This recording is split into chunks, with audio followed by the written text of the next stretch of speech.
Right, this is today's subject. It's a puffin. This is interesting. What I'm going to try and do here is paint this with as few colours as possible. Now, it looks as though there are a lot of colours going on here. In fact, we've got all the primaries. We've got some lovely bright yellows and oranges and blues and greens. Everything's in here. But I want to try and make this a little bit simpler by paring down the amount of colours that we're going to use. So what do we need to look at to start off with? Just where the light's coming from. It's coming from overhead. That's not too challenging. Basic shapes, very, very simple egg shape puffin's head with some frilly details and yeah, fish that we'll make them look fishy. Let me show you how. So let me do that. Let me do this. Okay, we are here. So open your sketchbooks, find yourself a nice clean page, and let's have a look. Let's sketch out what I was just describing.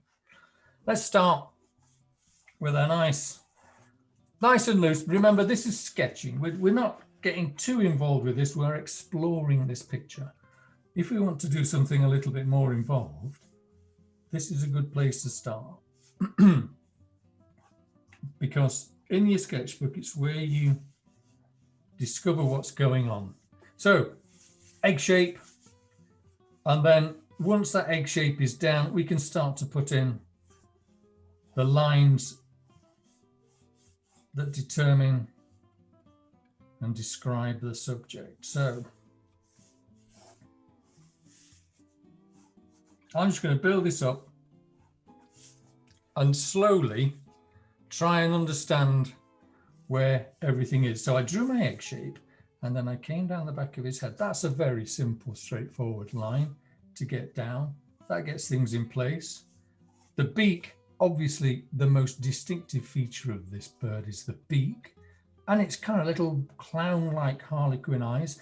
It's important we try and get these in the right place because that's what makes the puffin look like a puffin. But to start off with, let's just get that. That's a triangle, clearly. Let's try and look where his mouth goes and follow that line across, and notice that the eye is kind of halfway between the top of his head and halfway between that imaginary line that travels along there. So kind of just fleshing an eye like that. And the nice thing about sketching is it's all nice and loose and relaxed. We don't want to get too bogged down in the details at the moment. So anyway, where are we? Follow along with me and let's just start to get things in the right place. He's got such beautiful markings like that. So he's got that big white patch of feathers there. I'm just putting in these guidelines here. Obviously we're going to paint all this, but this is just our scaffolding. This is our framework. And I'm just building this up slowly and trying to get things in the right place. So I'm spending more time looking at the picture than I am at my drawing at the moment. And now I think I've got everything in the right place. This beak here, I'm looking, this looks more like it looks a bit like a chaffinch or something. And that's because this beak, this lower bill is far too low. So this is the time to make little amendments like this. So everything's pretty much in the right place now. I'm going to start putting in a few details. You've all got about as far as that. It's an organic process. It's just a case of working along slowly. And at this point, this is when you can change things. This is when you can amend things and make them right. It's very easy to make a line and stick with it and regret it later when you've painted the whole damn thing and you sit back and you think, his beak was too low, he looks like a chaffinch. This is the time to change that. Now, a really striking feature about this are these little fish. Let's try and start to put some of these fish in. And these fish are kind of, well, the teardrop shapes. They all go to a point. That's what makes them distinctive. So what should I do here? I'll just draw one. I'm not bothered about getting the right amount and the right quantity and the right position. I'm just going to try and make them look like these little fish or sand eels or whatever they are. And I'm making some shapes like that. And then there's another one behind that. And they're very slippery, organic.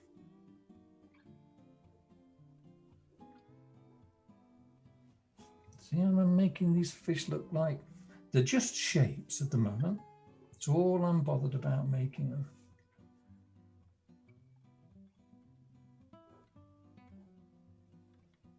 They're kind of lozenges, aren't they? They're lozenges with sharp ends. So every one I'm making here, I'm just getting those shapes in like that. What's important, the bottom of the puffin's bill or beak is, you can see that through there, in there.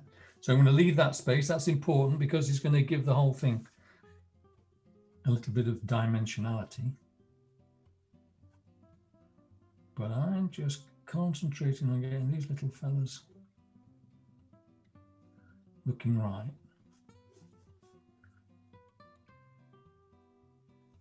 And this end one, this is quite nice here, right at the end. I don't know if you can see that, but look how that bill just nibs down and just traps that last little fish there. If we can capture that, that's going to give our painting and our drawing some real structure. So just spend a bit of time making sure his bill at the end comes down and traps that last little unfortunate fish like that.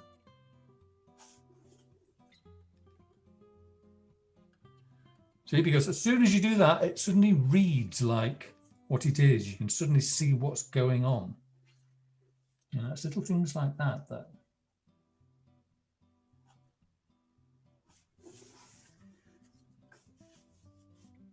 and there's another one here. You remember we often talk about overlap, the way that if you can draw something overlapping something else, you've created the illusion of depth.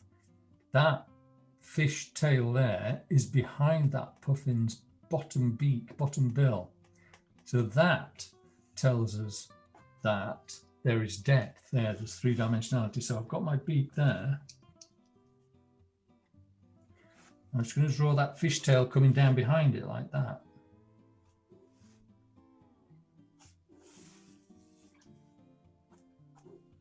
Okay, just put in maybe in a little bit of shade in there, even if I'm just to tell me that. Can you see now suddenly that has got depth? And there are more, there's more under here.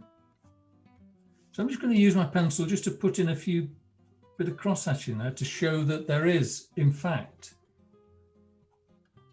shadow and depth there.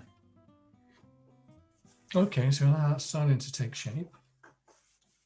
Let's do a little bit more refining. Obviously, we're going to paint this in a second, but there's some rather nice things going on here that are probably worth explaining with my pencil.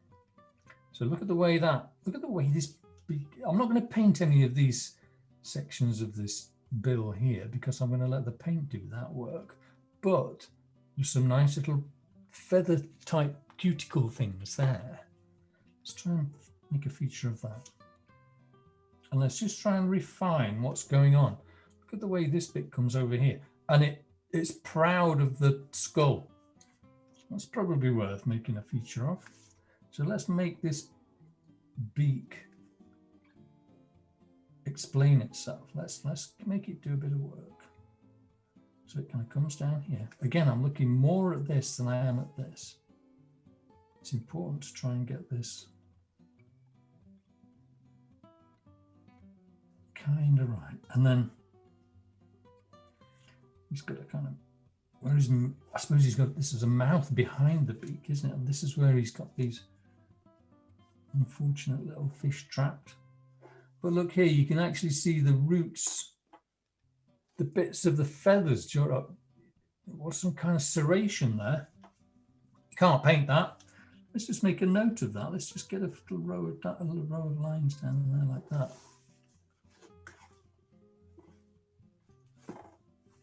Okay.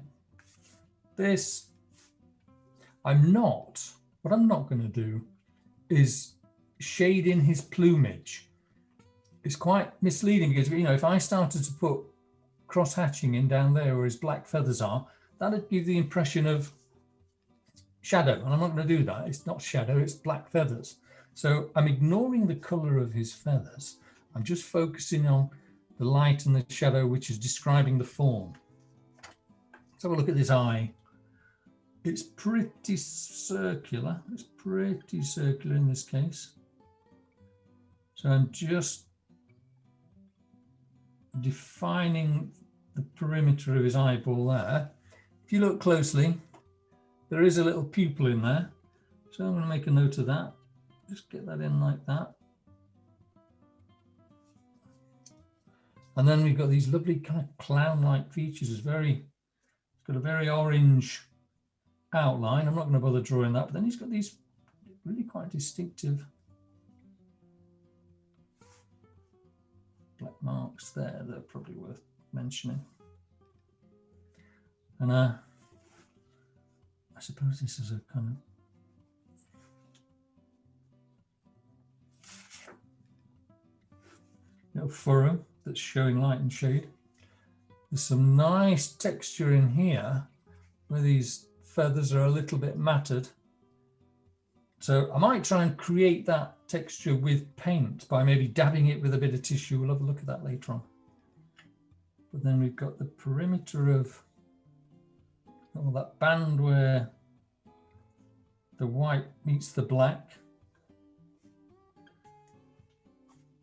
Quite happy with the way that goes down there like that. Find the back of his head. And we've kind of got everything we need to make a start with the paint. These are nice as well. This is something that we don't want to miss out on. Four little fishes' eyes.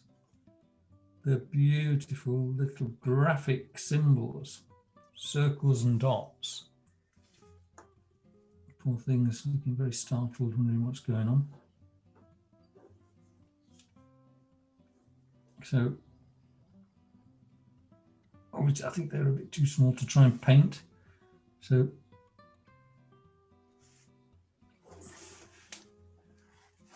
to that, let's go with that. Let's run with that. So it's a little visual exploration. This is kind of ready. I can see now I'm slightly out with the eye. My eye's a little bit high. But I think what I haven't done, I can probably correct that. I mean, I could rub that out and start again, because there's more space there than I've got here.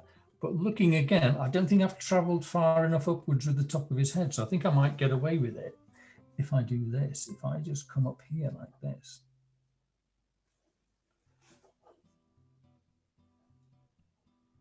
Top of his head's quite flat.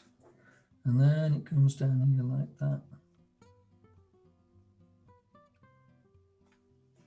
Yeah, I think I got away with that.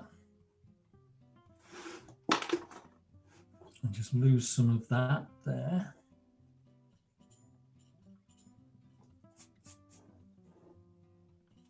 But as I say, you know, if you see something that doesn't look quite right, now's the time to change it. Don't soldier on and regret it later. Just change it at this kind of... What about that V bit in its beak, Martin? Would you mean here? Yeah, would you show that as dark? Yeah, well, I will, but I'm going to let the paint do that. Okay. I'm going to, yeah, because Yeah, I don't think that's a kind of color differentiation. Yes, there's a little line there that we could suggest.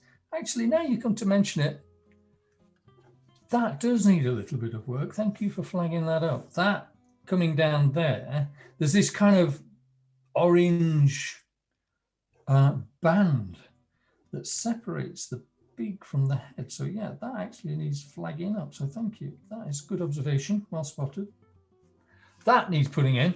But these bits here, I'm going to let the paint do the work there. There might be a little furrow or a ridge that separates the black from the orange. So let's maybe get him in.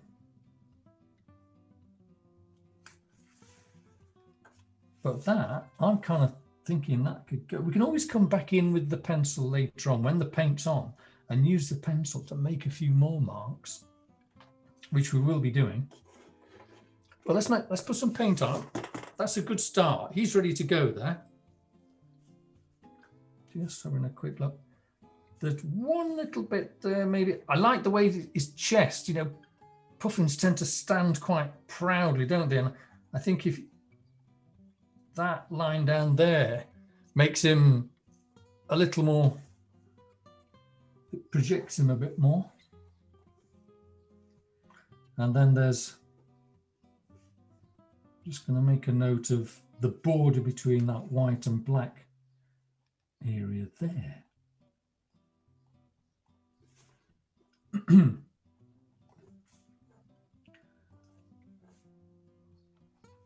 And also, might be nice just to what I haven't done this time, I haven't really done much variation of line work, which is a little bit lazy of me because, you know, every mark you make is an opportunity to describe what you're painting or drawing.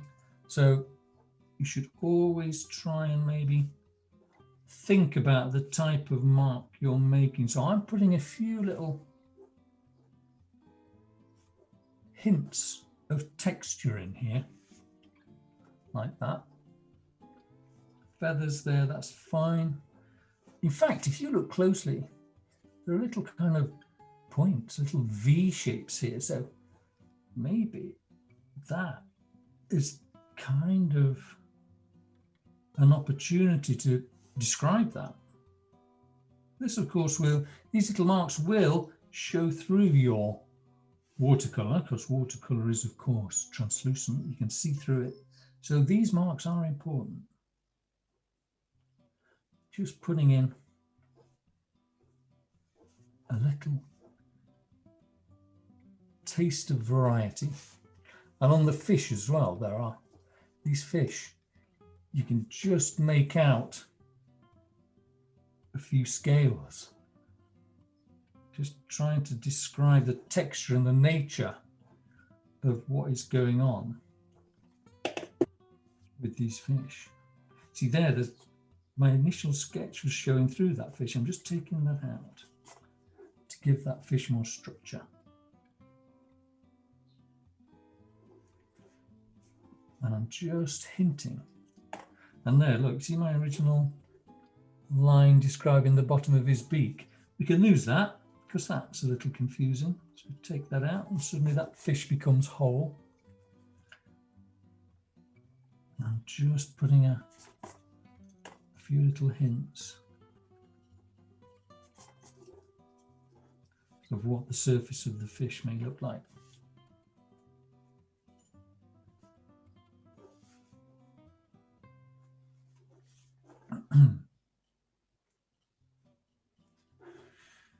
And also where these fish disappear underneath the bill, they're gonna be in shade, aren't they? They're gonna be in shadow.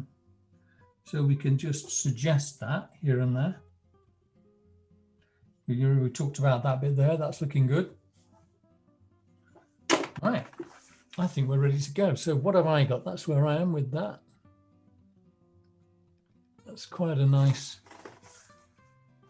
framework to paint. Let's paint. Let's throw some paint at it. Right. Now I said, I'm going to try and keep this color palette to a minimum. You'll be surprised at what you can create with just a few colours. I'm going to start off. There are real hits of orange and yellow in here. So that's the first thing I'm going to do. Now, we're going to be using some strong colour in here. So it's important that you pre-wet your paints with a little spray bottle like that. Because we need some intense colour, we're going to be using it straight from the pan. So hang on, get the old kitchen roll. I'm going to start off by hitting these little bright yellow and orange points. It's only a small painting, so I don't need big puddles here. I'm just going to come in and I'm going to make, see, that's because I pre-wet that, that is kind of ready to go in full strength. That is a full strength yellow there. But I want to warm it up. There's not much yellow in here in its pure form. It's a kind of orange. So I'm going to start to slowly add some of this red and build up to, you know, there's strong red in the bill, but yellow, very pale yellowy orange around here. So I'm going to come in here and I'm just going to get that in like that. And around here, that's,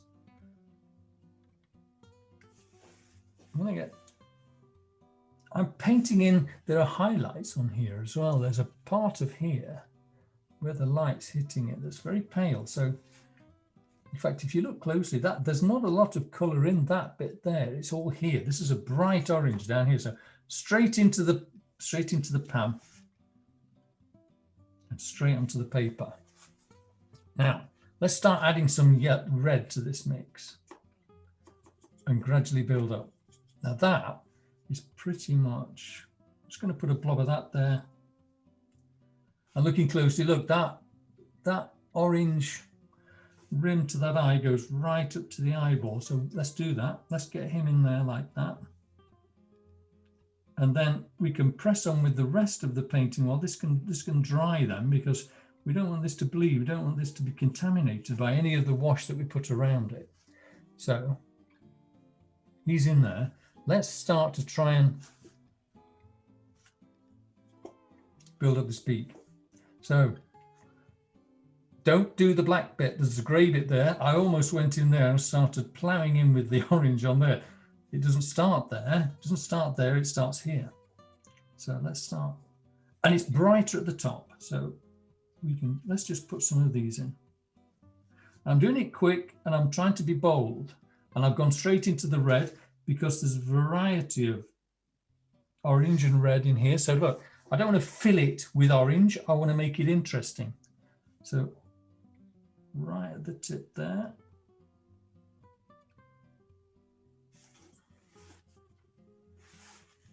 I'm actually going to rinse that brush out and I'm going to put a bit of water in here because I want interesting stuff I want stuff to happen.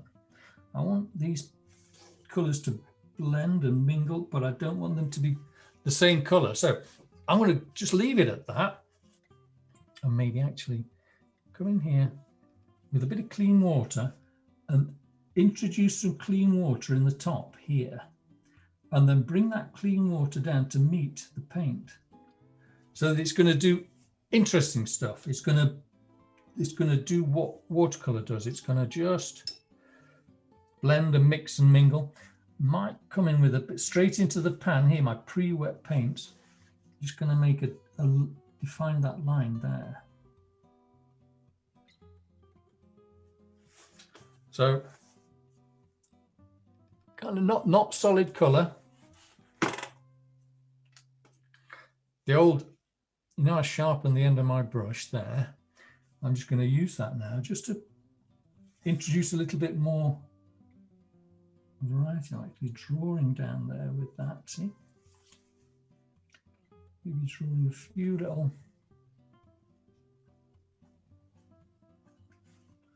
just adds a little bit of something else.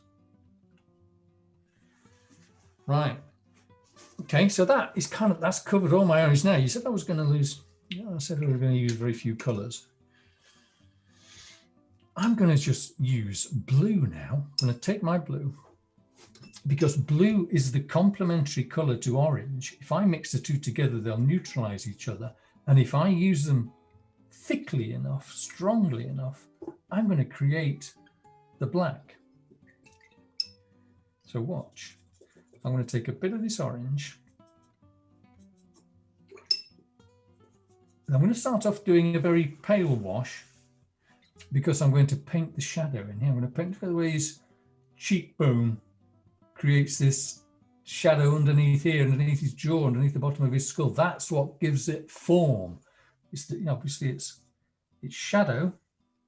It's the effect of light and shade that creates 3 dimensions in your illusion of what we're painting here. So I've got some of my orange. Clean that off, and I'm going to come in here and I'm going to take this. It's a dark blue. Look, it's kind of that color. I'm going to take some of that and I'm going to add it to this. Now that has gone a little bit green, because my orange was obviously a little bit yellow. Blue and yellow make green. If I want to neutralize that green, we add the complementary color to green, and we know the complementary color to green is red. So let's see, let's just start to introduce a bit of red in there. That kills that green, look. And that's taken it down to a neutral gray, a bit more blue perhaps, to cool it down. And we've got a really nice shadow color there, because it's very liquid, it's very washy. So that means I can just put down some of these shadow areas. Wash my brush, dab it off, and soften those edges.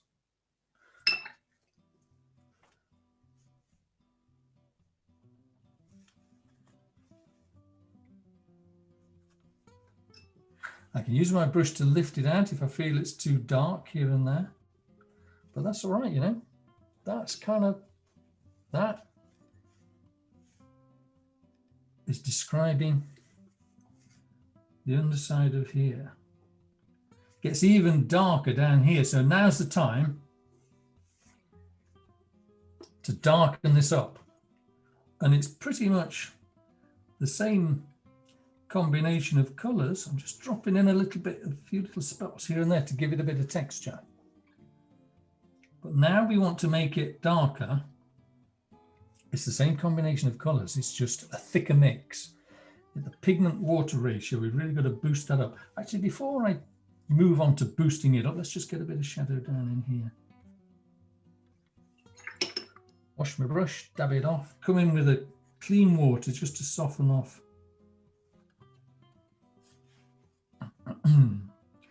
Soften off any hard edges. Okay, so that's kind of nice. That is starting to give it form. Just charging in with a few spots here. This is just, you see, when I go in wet, I drop the color in and it immediately disperses, but it gives a nice soft shadow. Just quickly, just having a little bit of a play around here, just looking for areas of shadow that I might have missed. Softening off the edges as I go.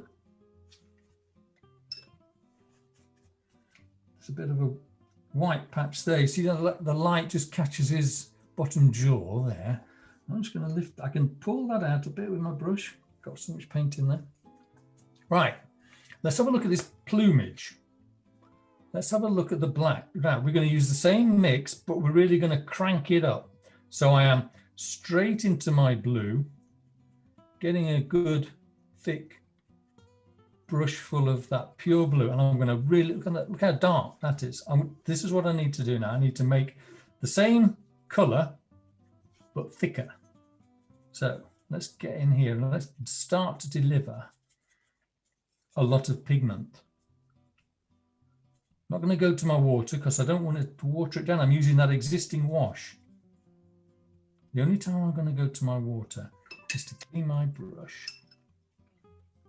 and get some thick, gloopy red and add it to that.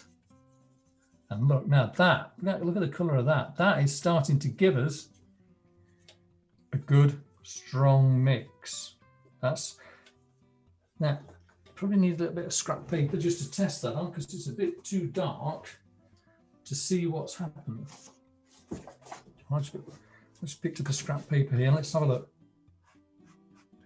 It's nice, but it's a bit warm, so I need a bit more blue. So I'm going to wash my brush, dry it off, because I don't want to add any more water to this mix. I want to keep it strong. So if I do need water, I'll pick up that there and take it to there and use that to create my new thick mix. Test that again. Look at that, that's making it much more, much cooler, much bluer, much better, perfect for this plumage. So I know here I've got the right color to dive in and do this plumage and do this beak. So I'm going to notice here that that still moves from a dark to light where the light's on the top. So let's tackle that first. So I know that I can start off at the bottom here, but as I work up, I want this to get lighter. So I'll work up, wash my brush, dab it off, come back in, and look, that's lighter. Wash my brush, dab it off, come back in, lighter still.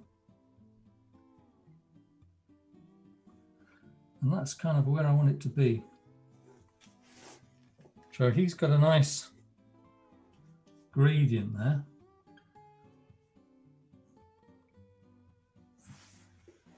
Let's try and get some of this plumage in.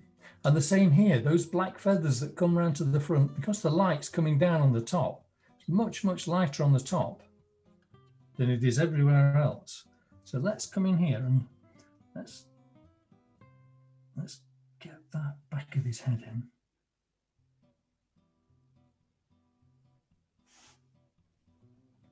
And then as I come around to the top,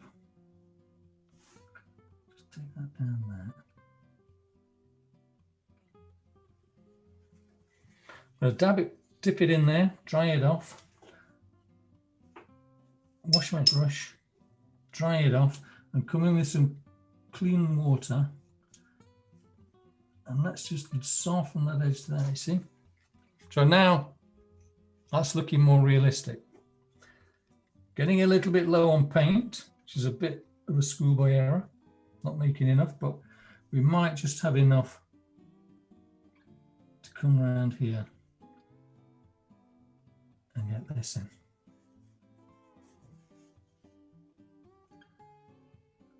So look what we've created, and we've used what? We've just used these two colours, and we've created this rather realistic looking painting with hardly any colour at all. I'm going to have to mix a little bit more of this. I've done what I tell everybody not to do, which is run out of paint, but I have, you know, it happens to us all. Got enough there just to introduce a bit of frilling along that bottom edge there. Look. It's quite nice. But let's quickly make some more. Bit of water, lots of blue. Lots of blue, because we want to make this. This is not so much as a liquid watercolor. This is more of a creamy watercolor. This is thicker. This is using a lot of pigment. So I've got lots of blue in there. Don't want any more liquid in there. So I'm rinsing my brush off before I go into the red. Because as I say, we're just using this red, this blue and orange mix with a bit of extra red to neutralize the extra orange, yellow that's in there that's turning it a bit green.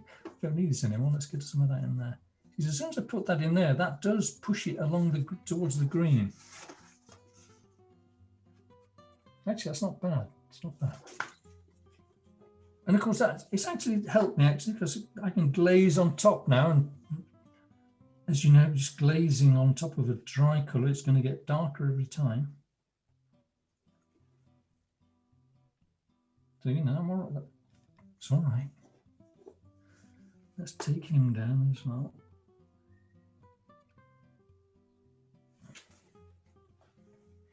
So have a go at this eye. We've neglected the eye a little bit. We could probably use this same color, might take it down a bit bluer. Let's get his eye in. I'm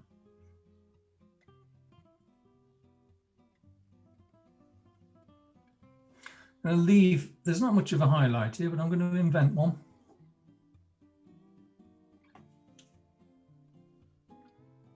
So I'm carefully just filling in that with that colour like that.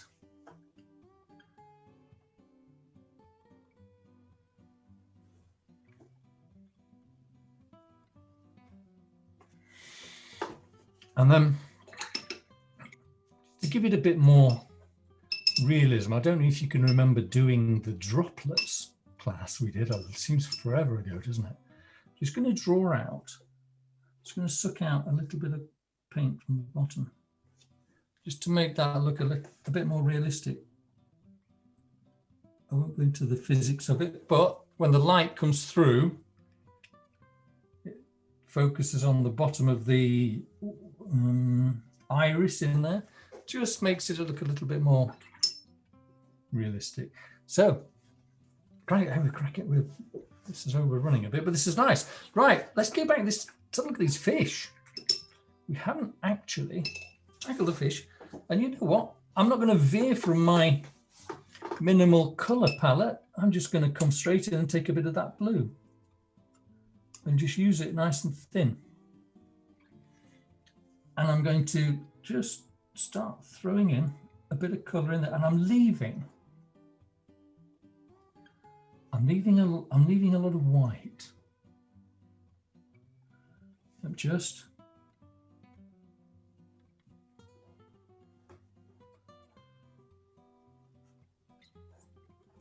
I'm leaving those eyes for sure. Now, some of these fish are lying in the shadow of the other fish, aren't they? So let's just hint that. Let's just leave some white. Now, while these are still wet, oh, and look, I forgot to do his bottom bill there. I think we can save that. Come in and get a bit of a stronger mix and just add it like that, and let it flow around and just do its thing.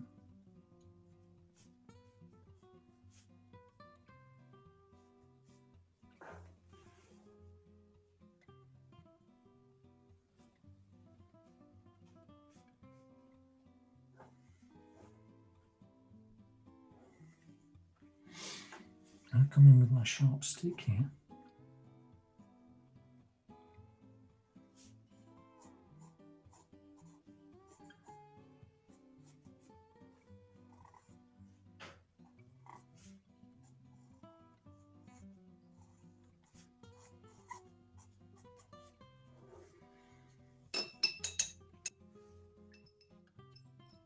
If I were to cheat a little bit and come slightly off-piste, I'd be tempted to just take a little peck of this kind of turquoise here, just to, it's a bit naughty because I said I'm trying to keep my colours to a minimum, but a little bit of turquoise in there would just give it an extra ping. It's not really worth writing home about, but right, before we forget, that bottom beak in there, you know, I was banging on early on about the overlap and how it's important. Let's try and reactivate a bit of that orange there. Right, so it's got a little bit contaminated, so I'll make a fresh bit. It's just yellow and not red. Let's just try and get that in there. It's darker than that, but I'd be tempted to glaze over that later on.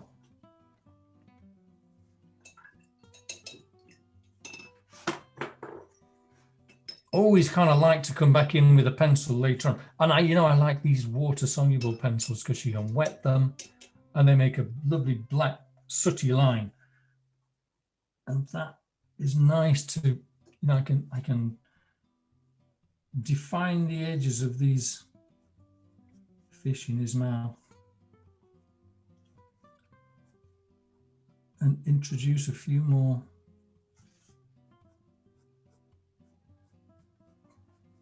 surface marks and make them look a little bit more textured. And you see that suddenly makes them more defined. At the moment, I've got thin, skimpy pencil lines underneath these watercolors. If I come in with a thicker, blacker line, it just somehow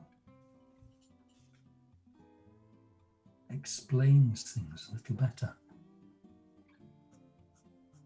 Makes my blacks blacker. I can get some true black. I mean, this fish at the back here, this one down here, it's almost in silhouette. It's almost black. And of course, being next to this fish, if I blacken him off, he makes the one next to him stand out more. So this is a useful technique just to take down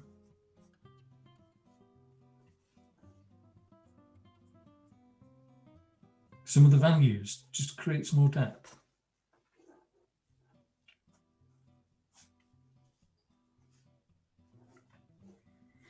And also, I suppose, you can go in there and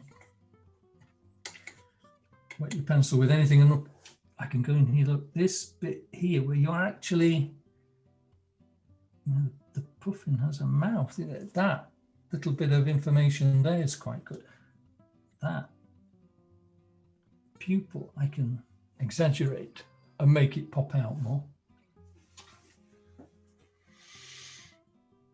Now, I'd be tempted to say that's a nice little puffin head study, and I think that is almost done, but I'm tempted to put a green background in. And for two reasons, really. I think it'll make it look less like just a head in space, but also the green next to this red. We know that green and red are complementary colors, and we know that they neutralize each other when we add them together. But if you sit complementary colors next to each other, they make each other vibrate, they make it ping. So I'm tempted to put a green down there, and just to make that bill really bounce out of the page.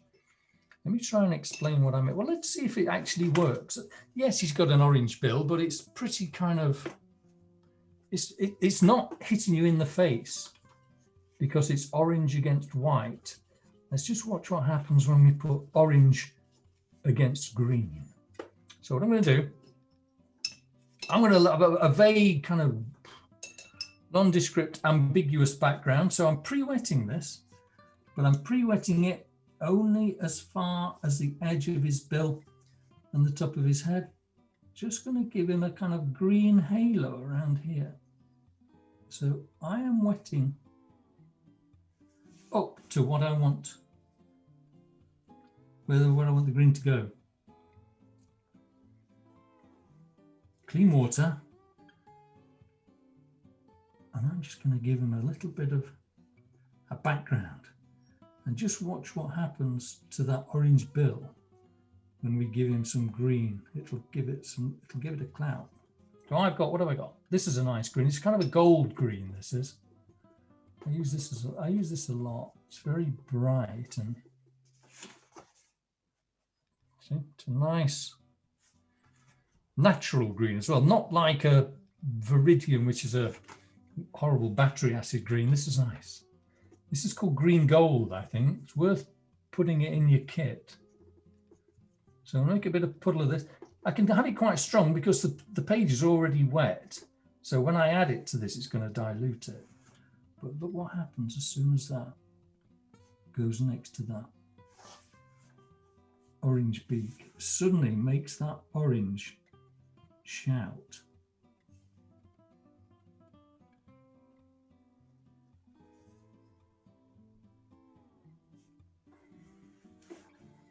I'm going to do the whole thing. It's just a little accent.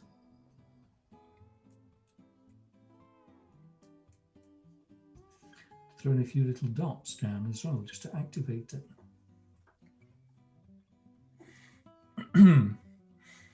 Because I've already got this green down, I am going to go into that horrible viridian I was just dismissing.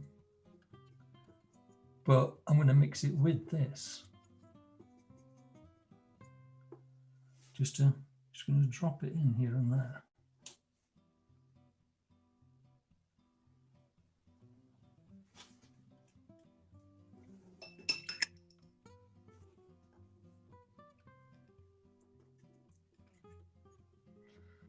So I don't just have one green, I've got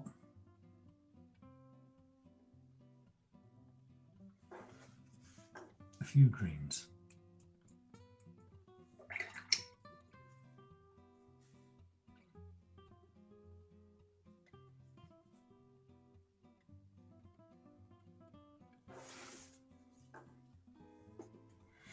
And that, I think, finishes it off.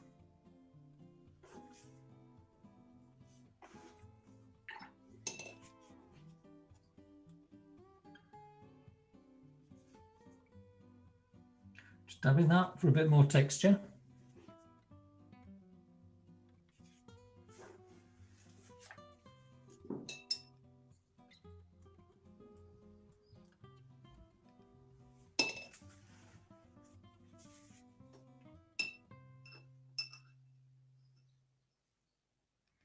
Now, I'm having second thoughts about this now. I'm wondering whether or not this is looking a bit busy. So I'm going to lift it back. I thought it was just looking a bit busy and it was distracting from the face, but I think it's okay.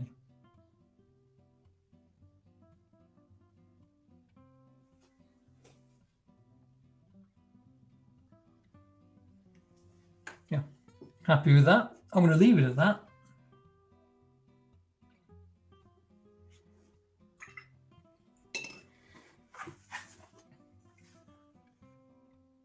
So there we are. Is that focusing properly? Yeah. Nice little study. That's interesting. You see how that taking that bit at the bottom of that eye has made it look glassy and translucent. The marks that we put in are showing through. Happy with that. We've overshot. Crikey, this has rattled on this lesson. So yeah, I'm going to leave it at there. Let me come back to you.